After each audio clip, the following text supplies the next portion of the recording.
महात्मा उपासक डॉक्टर सोहनराज तातेड़ पुनरुत्थान और आत्मविज्ञान के बाद अब ला रहे हैं सनातन सत्य, जैसी दृष्टि वैसी सृष्टि, कुदरत, कुदरती रचना एवं कुदरत के कानून से शाश्वत सुख की प्राप्ति।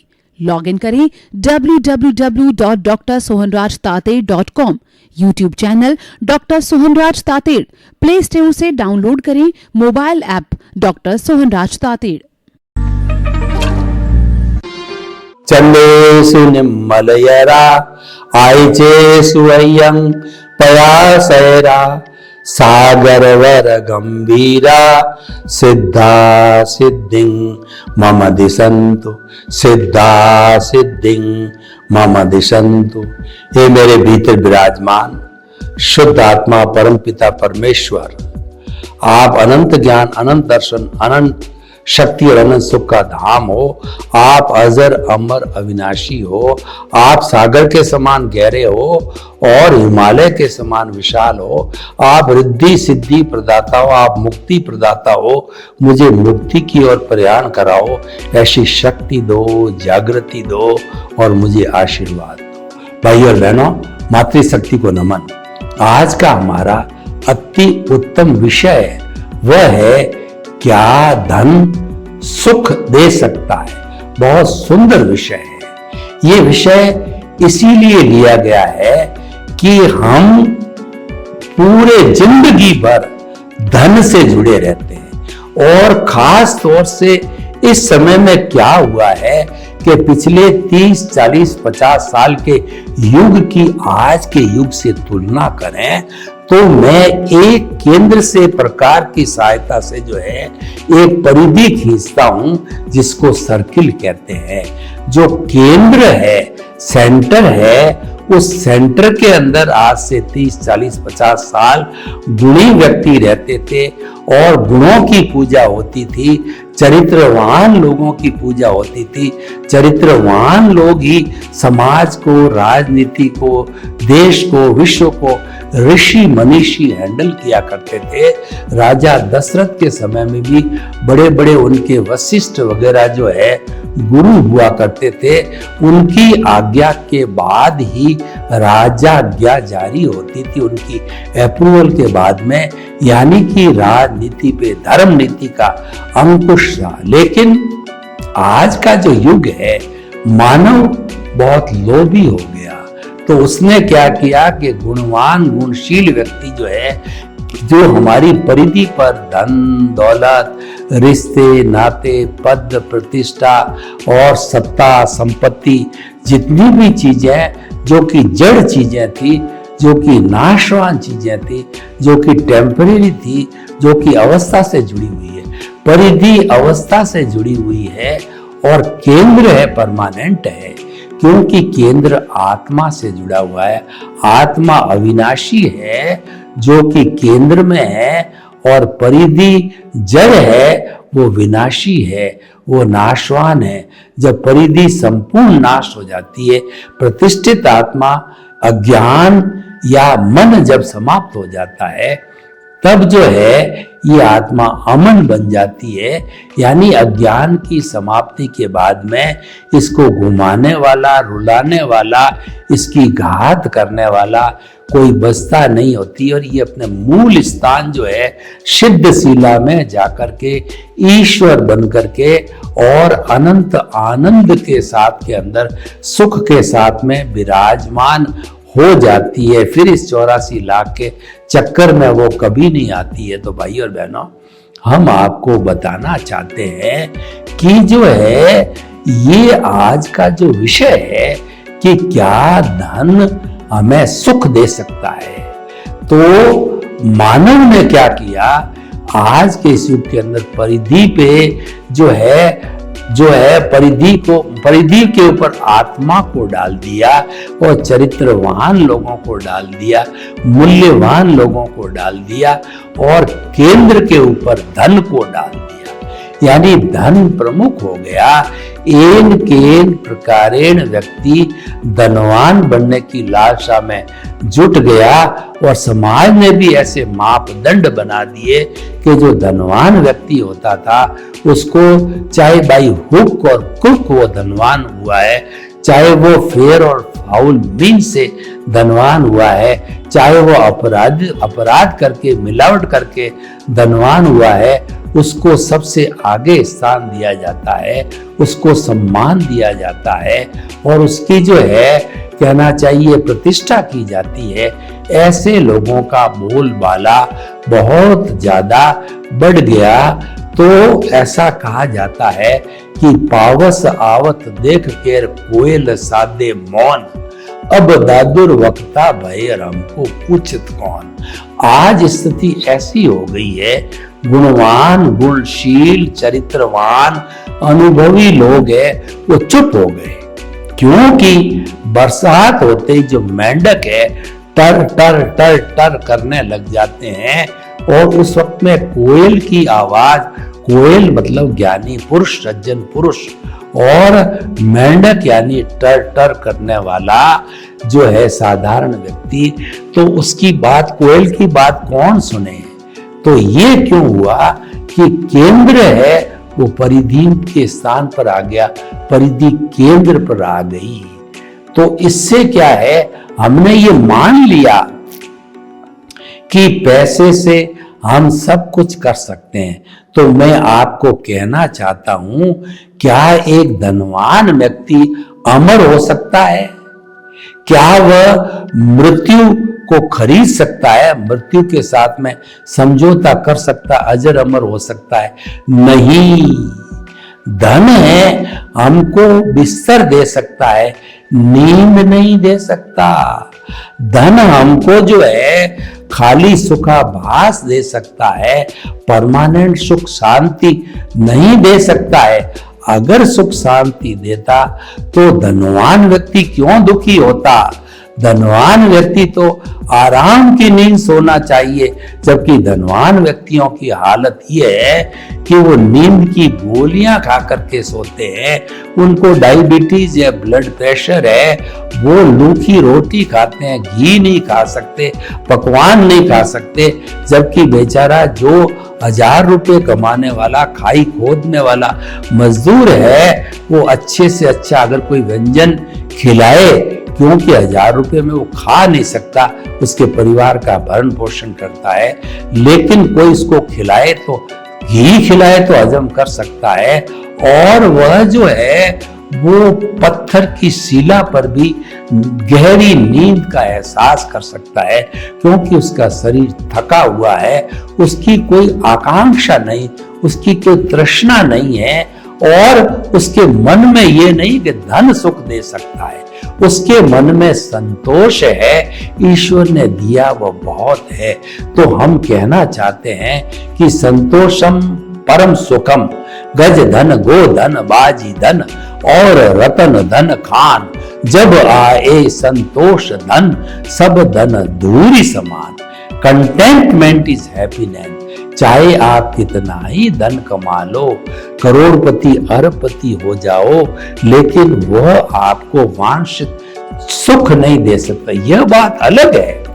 आपके पुण्योदय से जो है वो आपको करोड़ों अरबों रुपए आ रहे हैं, मिल रहे हैं। तो जैसे बिल गेट्स आज विश्व का सबसे धनाढ्य व्यक्ति है, तो वह आराम की नींद सो सकता है, क्योंकि वो क्या समझते हैं कि ये जो धन आ रहा है मेरे पुण्योदय से आ रहा है, मुझे तो अपनी पूरी इनकम की जो है 2-3% जो है वो खर्चे में मेरे परिवार का आराम से भरण पोषण, simple living and high thinking में हो जाता है। बिरला, बांगड़ और टाटा वगैरह ने क्या यही कर रहे हैं वो, कि वो उन्होंने कारखाने क्यों लगाए?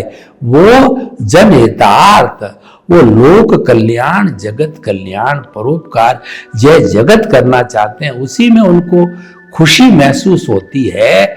तो जो है हमारे बिल गेट जो है 97% वो जो है चैरिटेबल ट्रस्ट से निकालते हैं। और पहले तो वो अपने ऑर्गेनाइजेशन के एमडी थे, अब वो एमडी पद भी छोड़ दिया और उन्होंने कहा कि मेरा धन का सदुपयोग होता है या नहीं होता है। जितनी भी चैरिटेबल ट्रस्ट है उनकी देख रेख करते हैं कि जो धन वहां से जमाया आ रहा है उसका सदुपयोग हो रहा है नहीं। ऐसे लोग सुख की नींद सो सकते हैं धन होते हुए भी। तो धन जो है हमको सुख कब दे सकता है, जबकि हम उसको परोपकार में लगावें। अगर हम संग्रह करते हैं तो हमारे दुख का कारण हो सकता है, हमारी अनिद्रा का कारण हो सकता है और वो हमारे असंतोष का कारण हो सकता है। क्योंकि जो है ऐसा धन जो हमने इकट्ठा किया, अपराध से इकट्ठा किया, ग्रीड से इकट्ठा किया, लोगों को धोखा देकर इकट्ठा किया, हमको भय बना रहता है कि सरकार कभी भी रेड मार सकती है, या जो है ये जो है धन है कोई चोर चुरा के ले जा सकता है। तो भाई और बहनों, हम आपको ये बताना चाहते हैं कि धन है सुख नहीं दे सकता, धन साधन दे सकता है। साधनों से जो सुख मिलता है वो सुखाभास है, जिसको हम रोटी, कपड़ा, मकान, शिक्षा, चिकित्सा जो बेसिक सुविधाएं कहते हैं, या इससे विलासिता की सारी चीजें हैं, वो साधन है। वो साधन धन दे सकता है, लेकिन सुख तो भीतर का जगत है। अब थोड़ा भीतर के जगत की हम बात करते हैं, क्योंकि जब तक हम बाहरी जगत में गोते खाते रहेंगे तो हमारा अधूरा जगत है। अगर हमारे जीवन को होलिस्टिक बनाना है, लाइफ को अच्छा बनाना है, तो भीतर और बाहर का संतुलन करना पड़ेगा, सामंजस्य बिठाना पड़ेगा। तो सामंजस्य बिठाने के लिए भीतरी जगत में गोते लगाने पड़ेंगे। भीतरी जगत में गोते लगाने का अर्थ ये है, आप मेडिटेशन कीजिए, आप दृष्टि विज्ञान कीजिए। दृष्टि विज्ञान खुली आंखों से भी किया जा सकता है, बंद आंखों से भी किया जाता है। दृष्टि विज्ञान क्या है कि आपने केंद्र में अपने प्रभु को विराजित कर दिया। जैसा मैंने अभी उदाहरण दिया कि केंद्र में हमारे गुणी व्यक्ति होने चाहिए, तो केंद्र में सबसे ज्यादा गुणी है वो हमारी आत्मा है। उसकी प्राण प्रतिष्ठा शुद्ध भावों के साथ कीजिए और उस केंद्र के साथ में आप एक परिधि, केंद्र के साथ में क्या होता है, हमारी आत्मा क्या है उसकी परिभाषा कर देता हूं कि उपयोग लक्षणों जीवक। जीव का मतलब आत्मा, आत्मा का जो लक्षण है उपयोग है। उपयोग का अर्थ होता है ज्ञान दर्शन। तो यानी हमारा आत्मा सच्चिदानंद है। सत का मतलब अविनाशी है, चित्त का मतलब है वो ज्ञान दर्शन वाला है, और आनंद उसका लक्षण है। तो सम्यक ज्ञान, सम्यक दर्शन वाला ऐसा हमारा प्रभु भगवान ईश्वर शुद्ध आत्मा भगवान शुद्ध हुआ नहीं है। शुद्ध कब होगा कि हमारा सम्यक ज्ञान दर्शन है, ये 100% होकर के केवल दर्शन को प्राप्त होगा। तब ये केवल ज्ञान को प्राप्त करके सिद्ध बुद्ध और मुक्त बनेगा। केवल ज्ञानी होते ही ये प्योर हो जाता है, इसमें कोई इम्प्योरिटी नहीं होती है। केवल ज्ञानी व्यक्ति होता है वह जो है इस पूरे ब्रह्मांड का चराचर जगत का जो है वो देखता है, भूत भविष्य वर्तमान को, और हर जीव और हर पुद्गल की हर अवस्था को देखता है। वो केवल ज्ञानी होता, बल्कि वह ईश्वर तो 8वें गुण स्थान पर ही बन जाता है। जिस व्यक्ति को उस जन्म के अंदर केवल ज्ञान होना होता है, वो पिछले जन्म में केवल दर्शन करके आता है, और केवल दर्शन होने के बाद में ऐसा जीव माँ के पेट में स्पष्ट वेदन करता है। यानी वो जो है मति ज्ञान, शुद्ध ज्ञान और अवधि ज्ञान है, वो माँ के गर्भ से साथ लेके आता है। हर तीर्थंकर होता है, वो गर्भ के अंदर 3 ज्ञान को लिए हुए होता है। और जो है क्योंकि उसको केवल दर्शन पिछले जन्म में हो जाता है, पुरुषार्थ की चरम सीमा केवल दर्शन हो जाती है, फिर जो पुरुषार्थ करने वाली प्रतिष्ठित आत्मा मन है और हमारा अज्ञान इरेज हो जाता है, वह होने के बाद के अंदर ऐसा तीर्थंकर, ऐसा केवल ज्ञानी जो भीतर स्पष्ट वेदन करता है और वह बाद में दीक्षित होता है, तो दीक्षित होने पर चौथा गुणस्थान, चौथा ज्ञान है, वो मति ज्ञान को प्राप्त कर लेता है। वो मति ज्ञान से जो है किसी भी व्यक्ति के भीतर के जो विचार है, परमाणु है, विचारों के परमाणु उसको पकड़ लेता है और उसको पकड़ करके और वह विचारों को जान कर लेता है। और जब वो 8वां गुण स्थान निश्चित रूप से प्राप्त करेगा, ये मर्यादित है, ये काल से जुड़ा हुआ है, तो वो जो है 8वां गुण स्थान प्राप्त करते क्षपक श्रेणी लिया, यानी वो जीता जागता भगवान ईश्वर बन गया। औदारिक शरीर में वो ईश्वर है, वो पूजनीय, वंदनीय और स्तुत्य बन जाता है। और ऐसा जो जीव है वो 9वां 10वां स्पर्श करता है, 11वां स्पर्श नहीं करता है और सीधा 12वें गुण स्थान के अंदर जो है केवल दर्शन हुआ होता है, वो केवल ज्ञान को प्राप्त हो जाता है और वीतराग 12वें गुण स्थान में हो जाता है और 13वें गुण स्थान में अंतर मूर्त के अंदर वो केवल ज्ञान को प्राप्त हो जाता है। तो भाई और बहनों, फिर वो केवल ज्ञानी के रूप में जितना उनके जो है अघाती कर्म बाकी है उन सब की पूर्ति करके, जैसे भगवान महावीर 30 वर्ष तक तीर्थन कर रहे और हमको ये जो है वो कहना चाहिए अवदान दिए, 32 आगम 45 आगम जितने, वो भगवान की वाणी को गुम्फित किया जो है वो उनके जो गणधरों ने, और वो आगम आज हमको पढ़ने को मिल रहे हैं।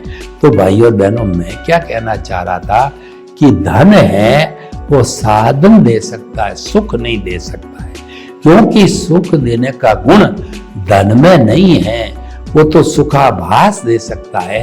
साधनों में सुखाभास होता है और जो सुख होता है वो तो साध्य में होता है, वो हमारी आत्मा का गुण है। निरंतराय, निरंतराय का अर्थ होता है जिसमें कोई अंतराय नहीं है, पूरा सुख का दरिया है वो, अनंत ज्ञान, अनंत दर्शन, अनंत शक्ति और अनंत सुख का धाम बन जाता है वो, तो जो है उसका जो है वो सुख को प्राप्ति हो जाता है। तो भाई और बहनों, बड़ा सुंदर विषय है। हमारे को इस जन्म में ये समझ के चलना चाहिए कि जो हमारा धन आता है वो धन हमारे पुण्योदय से आता है, लक्ष्मी पुण्योदय से आती है। लक्ष्मी जो है परिश्रम से नहीं आती है, परिश्रम जो हम करते हैं वो तो हमारा व्यवहार जगत है, वो तो हमारा परिणाम है, वह पुरुषार्थ नहीं है। उसको सुख, अनंत सुख हमारा पुरुषार्थ है और धन है वो हमारा परिणाम है। हमारा मन, वचन, काया तथा उससे जुड़ी हुई हर अवस्था मात्र कुदरती रचनाएं, और वह व्यवस्थित है और वह प्रीडेस्टिन्ड है, वो तो अवस्था से जुड़ी हुई है, वो नाशवान है, वो जड़ है, वो जाने के लिए आ रही है, वो जा रही है। सुख जा रहा है, दुख जा रहा है, आयु जा रही है, घटती जा रही है। घटने के लिए आई, बढ़ने के लिए नहीं आई, क्योंकि वो डिस्चार्ज है। डिस्चार्ज हमेशा घटता है, चार्ज घट बढ़ सकता है क्योंकि वो लाइव है। जो लाइव नहीं, मृतवत है, मैकेनिकल आत्मा। लाइव आत्मा तो प्रतिष्ठित आत्मा, उसमें भाव है और उसके अंदर प्रेजेंस होती है, हमारी मूल आत्मा की होती। प्रतिष्ठित आत्मा जो है वह तो केवल जो है डिस्चार्ज है, उसमें लाइव पना बिल्कुल नहीं है और वह तो मैकेनिकल है, मृतवत है। वो तो जैसा जैसा उसके अंदर भरा हुआ है स्क्रिप्ट, उसके अनुसार वो खुलती रहती है और हमारे भोग में आ जाती है। इसीलिए इसको कुदरती रचना माननी चाहिए।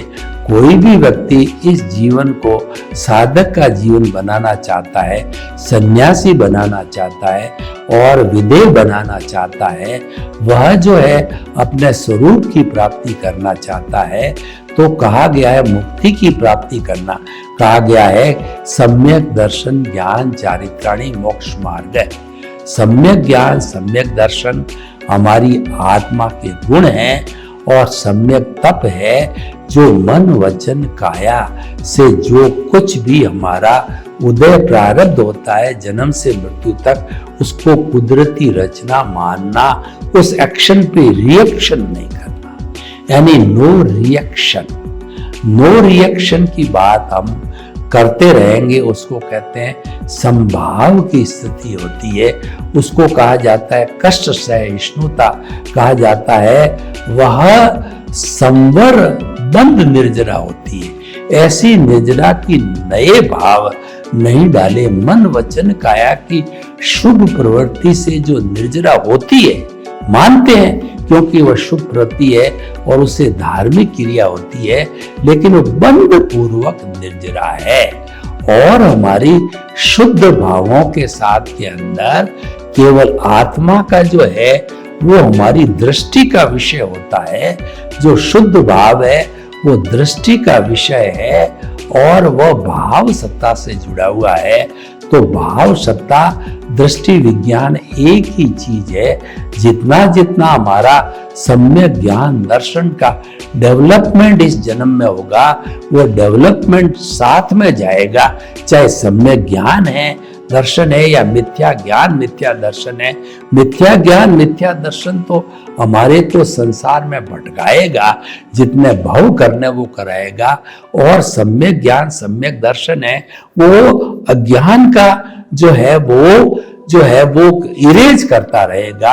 अज्ञान घटता बढ़ता है, लेकिन सम्यक ज्ञान दर्शन है वह स्थिर होता है, वह बढ़ सकता है, घटता नहीं है। अगर मान लीजिए हमारा इस जन्म में कोई सम्यक ज्ञान दर्शन 20% 30% इकट्ठा किया और बाई दी वे हम देव गति के अंदर चले गए या अन्य गति में चले गए, तो वो ज्ञान इतना ही स्थिर रहेगा।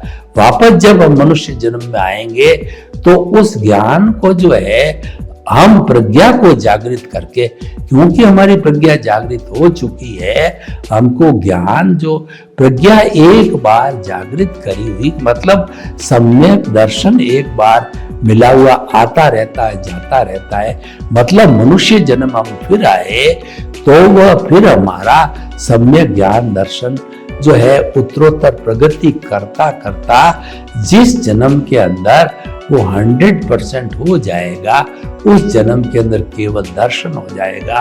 और ये सारा तंत्र जो प्रतिष्ठित आत्मा का वो बड़ा तंत्र है।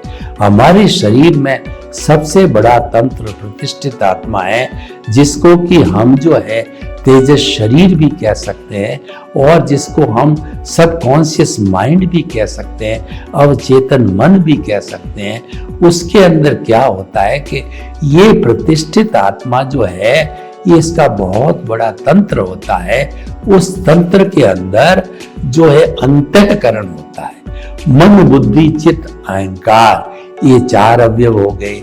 वर्तमान का आपका जो है ज्ञान दर्शन, पिछले जन्म का ज्ञान दर्शन, आपका इंटरेस्ट, आपका इंटेंशन, आपकी वैल्यू और वर्तमान के संजोग, ये सारा तंत्र इकट्ठा होकर के और फिर अगर जो कुछ भी भुगतान चल रहा है, जो अवस्था हमारे सामने चल रही है, उसके ऊपर हम रिएक्शन करते हैं, वो भाव पड़ता। भाई और बहनों, एक चीज समझ लेना चाहिए कि जितना हमारा उदय प्रारब्ध होता है उसका भुगतान है वो हमारे विचारों के द्वारा होते हैं। हम बंद आंख से विचार करते हैं, खुली आंख से विचार करते हैं, अनायास बैठे बैठे विचार करते हैं। ये सारा विचार हमारा भुगतान है। तो वो भुगतान है, उससे कर्म बंधन नहीं होता है, क्योंकि भुगतान तो डिस्चार्ज है। कर्म बंधन लाइफ से होता है कि जो भुगतान चल रहा है उस पर आपने जितना जितना रिएक्शन किया, आपने कैसे रिएक्शन किया, मैं आपको ये बताता हूं कि हमारे को बिजनेस करते करते 1 लाख रुपए का घाटा हो गया। तो घाटा होने पर सहज ही व्यक्ति का बैलेंस बिगड़ जाता है, लेकिन आप जो है ज्ञानी पुरुष हो और आप चिंतक हो तो आपकी प्रज्ञा जागृत है, तो आप क्या कहोगे कि ये तो कुदरती रचना है, ये तो जो मैं पीछे से लेकर के आया हूं, घाटा लगा है, इसके अंदर मेरा कोई दोष नहीं है, मेरा ही दोष है, किसी सामने वाले का दोष नहीं है। आपने दूसरे के दोष नहीं देखे, यानी कि आपने निमित्त निर्दोष अकर्ता और शुद्ध आत्मा का फॉर्मूला लगाया। Means no reaction, means no भाव। नो भाव का मतलब डिस्चार्ज तो चल ही रहा है, कोई रोक नहीं सकता। भगवान राम, कृष्ण, महावीर भी अपने डिस्चार्ज को नहीं रोक सके, लेकिन भावों पे उन्होंने नियंत्रण किया। भावों से ही नया बंद होता है। तो हमारा जो धन है हमें साधन दे सकता है, साध्य जो हमारा सुख है वह परमानेंट आत्मा गुण है, वह धन नहीं दे सकता। सर्वे भवन्तु सुखिनः, सर्वे सन्तु निरामया। लोक के जीवों को सुख मिले, शांति मिले, आनंद मिले, प्रेम मिले, सद्बुद्धि मिले, मुक्ति मिले, शाश्वत सुख मिले, आपके प्रति मंगल भावना। महात्मा उपासक डॉक्टर सोहनराज तातेड़ पुनरुत्थान और आत्मविज्ञान के बाद अब ला रहे हैं सनातन सत्य, जैसी दृष्टि वैसी सृष्टि, कुदरत, कुदरती रचना एवं कुदरत के कानून से शाश्वत सुख की प्राप्ति। लॉग इन करें www.drsohanrajtated.com, YouTube channel doctor Sohanraj Tated, play store से डाउनलोड करें mobile app doctor Sohanraj Tated.